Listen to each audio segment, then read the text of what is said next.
Okay, this is it. I'm just going to close these curtains. I'm going to rack this volume up. Rack this sound bar up. And yeah, 4 years of work, just of campaigning for this movie. Making posts about it every day on Facebook. Making YouTube videos. Telling everybody that doesn't actually want to know about it.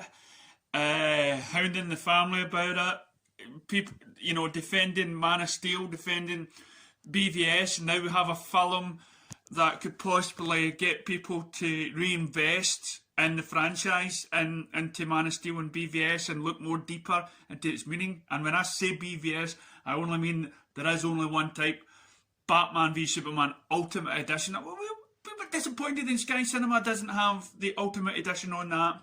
But I've bought so many copies of it for people. Watch this. You haven't seen BVS until watch this Ultimate.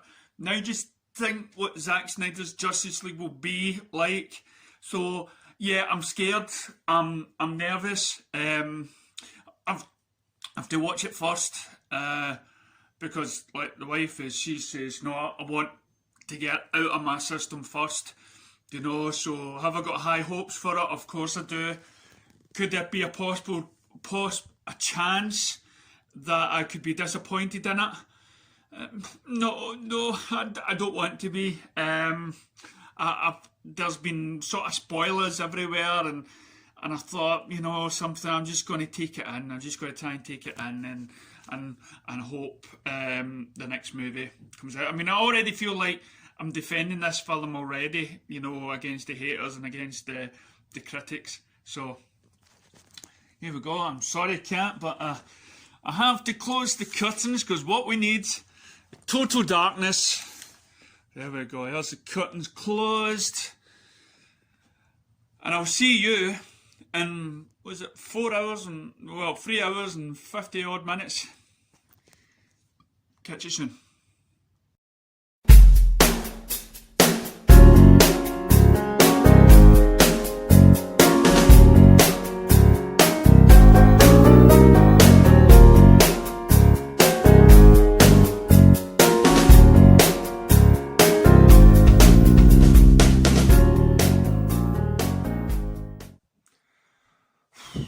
That was exhausting. That really was. I'll say at the start of the film, the first hour of the film, I was in tears. I was expecting tears maybe at the end. It was all this talk about how Cyborg is the heart of the story, and he does have heart. There's lovely moments that he has when he looks into other people's lives and stuff like that. So I'm trying to keep this sort of spoiler free. There was a lot of scenes that were, and the reason why I was crying was there was a lot when you started watching the film and the Amazons came up and at the start of the film you seen how different the tone of the movie was going to be. You could tell this was a film that was going to take the superheroes serious. And it definitely reminds you why you should have seen the Ultimate Edition first. And then as it gets to the Amazon, it's more of a threat. Something happens and more tragedy happens on that Amazon scene.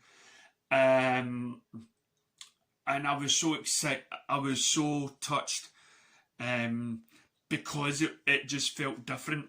The scenery, the cinematography was spot on. Every character again had his moment to shine. I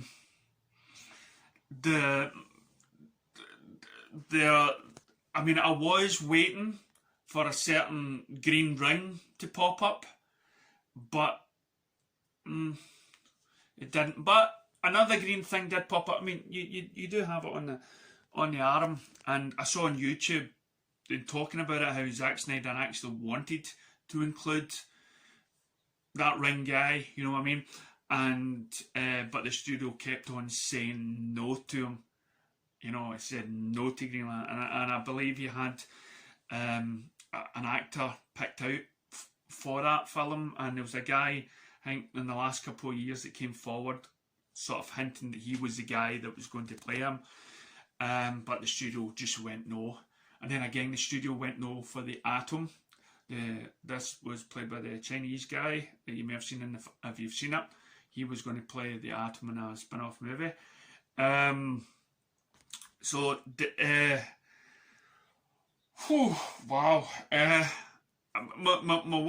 One of my fears was it too much like the original? And I went, no. There were a lot of, when the scenes did come up, that was closely related to the original. The music, the cinematography, the action, the fight sequences, made it so, no, you're watching a different movie. When Wonder Woman takes down the bad guys and the hostages at the start of the film, that was a totally different fight scene in that. The fight scene with Steppenwolf and Superman against everybody else, against the superheroes, that was taken. And Flash, there was lovely music. I will not put one bit of music down in the entire film. He chose songs for the movie that worked well with every scene, and the hats off. There was even a difference in the Aquaman thing.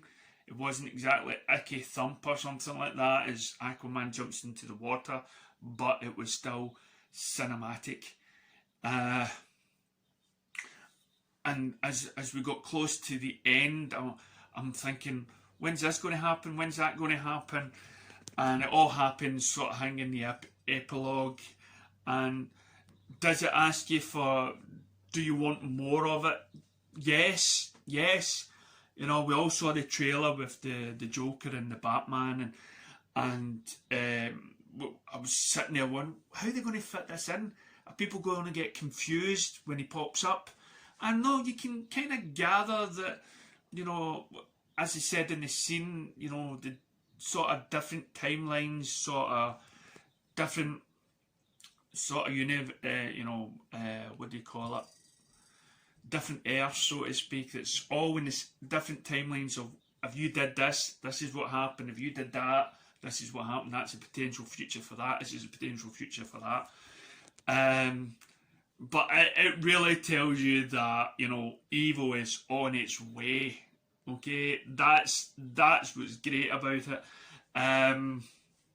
And there's still a theme that you sort of had in BVS when that nightmare scene was played out, and why Superman did that to Batman in a nightmare scene in BVS, and then it kind of pays off as well in this film. It's great that it's in. I mean, I've just watched it again. I'm watching some of it again tonight. My boy came down a wee bit later. He was on some sort of call, and he was blown away. And he was telling me that there's a lot of people out there that have never heard of this. It's never heard of the Zack Snyder movement. And I was telling one of the neighbours about it, and he says, "Oh, I must read up about it. It's just read Vanity Fair, you know." So it's surprising, even though we've campaigned for this, that there'll be a lot of people that will still not know that this film was ever done and why it was created and why it was on. So please spread the word, get the word out there. The more times this film gets watched, the more times you can tweet #Restore the Snyderverse, and the more likely we can maybe get a potential sequel. There were elements in the film as well that showed that Ben Affleck, who was going to make a Batman movie, a solo Batman movie, he was going to get him versus Deathstroke. And as we know in the comics, Deathstroke could take on the Justice League at some point, you know, and an Identity Crisis, which is a fantastic story to read. yeah, I mean, I'm all up for Ben Affleck's solo movie with that and Deathstroke. There are so many potential spin-offs from that film. You could have a spin-off of Green Martian, spin-off of Cyborg, spin-off. Well, we're going to get the Flash movie. Aquaman was, you know, he was more kind of serious still. I mean, some people say it doesn't exactly link to Aquaman. Well, kind of still does. He still, at the very end, of course, gets in the back of a truck and goes to see his father. So you can say, yeah, that sort of links. But no, it's worthwhile seeing. Again, I'm going to watch it.